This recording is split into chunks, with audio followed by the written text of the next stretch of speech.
பெண்களுக்கு அவயங்கள் ரொம்ப முக்கியம். உதாரணத்துக்கு வயிறு, கர்ப்பப்பை, இந்த இதுக்கெல்லாம் இன்சூரன்ஸ் கம்பெனியும் ஸ்பான்சர் பண்ணணும். பண்ணியிருக்கீங்களா இது வரைக்கும்? தமிழ்நாடு முழுக்க சாதாரண இன்சூரன்ஸாக இருக்கக்கூடாது.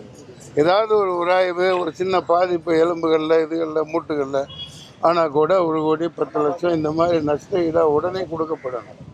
ஏன்னா அதுக்கு ஈடு எனக்கு கிடையாது. பிளேயருக்கெல்லாம் ரொம்ப ரொம்ப முக்கியம். அடுத்து தமிழ்நாடு அரசு மாண்புமிக்க முதல்வர் அவர்களுக்கு தாழ்மையுடன் பணிவோடு கேட்டுக்கொள்கிறேன். விளையாட்டுத்துறை அமைச்சர் மாண்புமிகு உதயநிதி ஸ்டாலின் அவர்கள், அவங்க கூட நான் நடிச்சிருக்கேன்.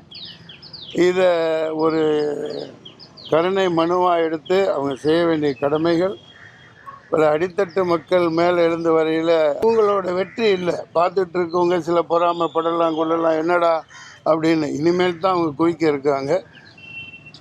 தமிழகம் முழுக்க எல்லா அந்த கபடி குழு ஆண்கள் பெண்கள் எல்லாத்துக்குமே சரியாக கட்டமைக்கணும். நீங்கள் ஒலிம்பிக்கு முன்னாடி கொண்டு வரணும். இன்னைக்கு 2025 தானே. அடுத்த ஒலிம்பிக் எப்போ இருக்குது? அடுத்த ஒலிம்பிக்கு வந்துடும் சார். அதில் வருவோம். அதில் கொண்டு வரேன் கபடியை. அப்புறம் எதுக்கு நம்ம இருக்கோம்? தமிழன் என்று சொல்லடா, தலை நிமிர்ந்து நெல்லடானா இதானா கொண்டு வர்றோம். அதுக்குரிய ஸ்டெப்பை எடுக்கிறோம். உன் கல்யாணத்தில் 100 பவுன் நகை போடுறேன்.